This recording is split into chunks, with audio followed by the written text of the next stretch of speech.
गुरु साक्षात परब्रह्म ऐसे बोला जाता है क्या? गुरुर ब्रह्मा गुरुर्विष्णु गुरुर्देव महेश्वरः गुरु साक्षात परब्रह्म तस्मै श्री गुरुवे नमः। जिन्होंने तुम्हें मंत्र दिया है उनको पता नहीं तुम क्या कर रहे हो, फिर गुरु कैसे? फिर तुम शिष्य कैसे? अगर गुरु को सर्वज्ञ न समझे, परमात्मा न समझे, तो शिष्य कैसे? और गुरु तुम्हारे को जानते नहीं तो फिर तुम्हारी शिष्यता का मतलब जरूर तुम्हारी शरणागति में कमी, कनेक्शन में कमी, नहीं तो इधर सोचोगे उधर पता चल जाएगा। अरे गुरुदेव की कृपा है तभी सोनी कर रहे हो, गुरुदेव की कृपा है तभी नाम जप कर रहे हो, गुरुदेव की कृपा है तभी वृंदावन आए हो, गुरुदेव की कृपा है तभी भगवान के तरफ झुकाव हो रहा है। पता क्या? वो ही कर रहे हैं बैठे बैठे। गुरु तो हृदय में भी बैठे हैं ना। गुरु कोई व्यक्ति नहीं होता, गुरु भगवान होते हैं, और भगवान ही गुरु है, गुरु ही भगवान है। गुरु गोविंद न भेद कराई, तो गुरु में यदि भगवान देख ले तो फिर बताने की जरूरत नहीं, क्योंकि उन्होंने मंत्र दिया तो उनको पता है कि इस समय तुम कितना जप कर रहे हो, कितना भजन भाव में, कैसे सही चल रहे हो या गलत चल रहे हो। हमने 100 संतों का भंडारा किया गोवर्धन में, ये भी गुरुदेव को पता होना चाहिए हमारे। हाँ, वो अहंकार वाहवाही चाहने के लिए अपने बेटे को खवा के कभी किसी ने पोस्टर में लिखा हो तो बताना हमें, पोस्टर में छपवाया हो अपने बच्चे को बढ़िया खवा। अगर अपने बच्चे को पवा रहा आप नजर भी ठीक से देखना चाहो ना तो माँ को भय लग जाएगा कि कहीं नजर न लगा दे। और भगवान को पवाए या भगवान के भक्तों को पवाए तो 100 जगह पोस्टर छपवा दे। सब देहाभिमान का खेल है, कुछ नहीं मिलता ऐसे पुण्यदान, कुछ नहीं मिलता। जितने पढ़ेंगे वो सब खत्म होता चला जाएगा। संतों को पवा के कोई जान न पावे, तुम पत्तल दोना फेंक के उनकी जूठन पाओ। अगर कोई पूछे आपने संत से, मेरे में सामर्थ्य कहाँ है इतनी, हम तो खुद भिक्षुक है भगवान का, मतलब ऐसी गोलमोल कर दे कि कोई जान न पावे, अपना निकल जाए। यहाँ तो पोस्टर छपवाए जाते हैं कि 100 ब्राह्मण 100 साधु, ये सब अहंकार की पुष्टता का खेल है। इसीलिए शुद्ध भक्ति में चलना कठिन है। पर जी इनका फल क्या होना चाहिए? ऐसी सेवाओं का फल, हम संसार की सेवा कर रहे हैं, संतों की सेवा कर रहे हैं, गुरु घर की सेवा कर रहे हैं, इसका फल क्या मांगे? मतलब अगर आप नहीं मांगते हैं तो इसका फल सीधा भगवत प्राप्ति है, कुछ मांगने की जरूरत नहीं। और अगर आप मांगते हैं तो आप कितना मांग सकते हैं? एक गरीब आदमी सम्राट के पास पहुंचा, बादशाह के पास। बादशाह ने कहा आज तुम जो मांग लोगे तुम्हें दे देंगे। गणित लगाए, कहा 1 साल का भैंस का भूसा और 1 साल के हम लोगों की रोटी और हम सबके कपड़े। बादशाह ने कहा तुम किससे मांग रहे हो?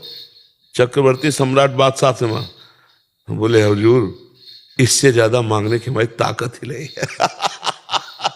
समझ रहे? हम भूसा ही मांग सकते हैं, हम अपने शरीर की बात ये नहीं कह सकते कि हुजूर आजीवन भर की व्यवस्था कर दो। ऐसा भी तो हो सकता है ना। तो एक गांव का गांव दे सकता है, चक्रवर्ती सम्राट है। तो हमें मांगना भी नहीं आता तो हम क्या करें? मांगना भी भगवान के ऊपर छोड़ दे कि हमें पता नहीं कि क्या हम मांगे, तो आप ही दे दो जो आपको अच्छा लगे। तो वो जब देंगे तो शुद्ध ज्ञान, शुद्ध भक्ति, शुद्ध प्रेम देंगे। तो हमें लगता है भगवान के ऊपर छोड़ दे। और एक खान पान विभाग व्यवस्था, ये तो भजन करने वालों के ब्याज में होती है। मूल तो बैंक में जमा होता है, मूल में बट्टा नहीं लगता, ब्याज में ये सब होता है। यश वैभव कीर्ति नमस्कार प्रणाम ये सब ब्याज में हो रहा है। अरे भजन कोई छोटी मोटी चीज है, पर लोग ये भजन भी छुपाना नहीं जानते। ये भजन जितना छुपेगा उतना बढ़ेगा और जितना छपेगा उतने नष्ट हो जाएगा। ये बात समझो। अगर आप किसी को चुपचाप ऐसे कोई जान न पावे 1000 रुपया दो, फिर आपके अंदर देखो एक वो होगा अहम, यार ये किसी से तो कहे। तो बोले सुनो वृंदावन गए थे, कहा जाता गुप्त दान करो, हमने चुपचाप मुट्ठी में दिया। और ये बात 50 को बताएगा और कह रहा है गुप्त दान दिया। और फिर क्या कहेगा? देखो कहना नहीं किसी से। अब यही बात 50 को कहेगा और कहेगा हमने गुप्त दान दिया।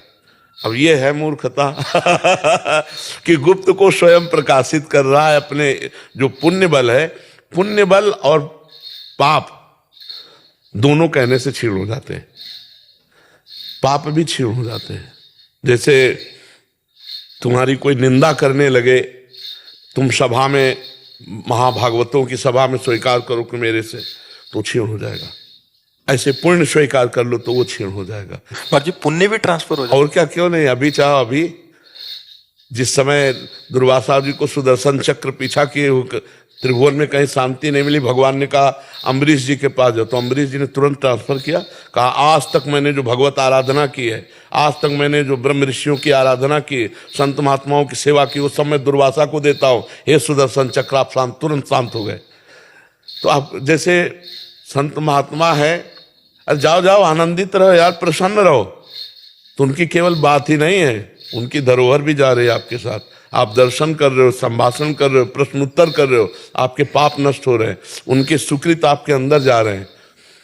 ऐसा नहीं है कि तभी कहा है कि सत्संग अत्यंत दुर्लभ है, तात स्वर्ग अपवर्ग सुख धरी तुलाए कंग, तूलन ताय सकल मिल जो सुख लो सत्संग। तो पुण्य महापुरुषों का भजन बल सारे जगत को प्राप्त होता है, और महापुरुष वही है जो ये चाहता सर्वे भवन्तु सुखिना सर्वे सन्तु निरामया सर्वे भद्राणि पश्यन्तु माँ कश्चित् दुःखभाग् भवेत्। तो हमें लगता है अपने पुण्यों को छुपाना चाहिए, भजन को छुपाना चाहिए, और अपने में नीच भाव रहेगा तो श्री कृष्ण गले लगा लेंगे पक्का। आज पूज्य श्री प्रेमानंद महाराज जी ने हम सभी लोगों को बहुत ही उत्तम एवं शिक्षाप्रद प्रवचन सुनाया है। आशा करता हूँ इस शिक्षाप्रद प्रवचन से हम सभी लोग कुछ न कुछ शिक्षा अवश्य ग्रहण करेंगे और अपने जीवन को सुखी, सात्विक और सामर्थ्य बनाने का प्रयास करेंगे। मित्रों, अगर आपको यह शिक्षाप्रद वीडियो पसंद आया हो तो वीडियो को लाइक करें और अधिक से अधिक लोगों को शेयर भी करें, जिससे और भी लोग महाराज जी के इस वीडियो से शिक्षा लेकर अपने जीवन को सुखी बना सकें। अगर आपने अभी तक हमारे चैनल को सब्सक्राइब नहीं किया है तो तुरंत सब्सक्राइब भी कर लें, जिससे आपको नोटिफिकेशन के माध्यम से हमारे शिक्षाप्रद महाराज जी के वीडियो तुरंत प्राप्त हो सके। मित्रों, तो फिर कल पूज्य श्री प्रेमानंद जी महाराज का कोई शिक्षाप्रद वीडियो लेकर के आपके समक्ष प्रस्तुत होंगे। तब तक के लिए राधा राधा।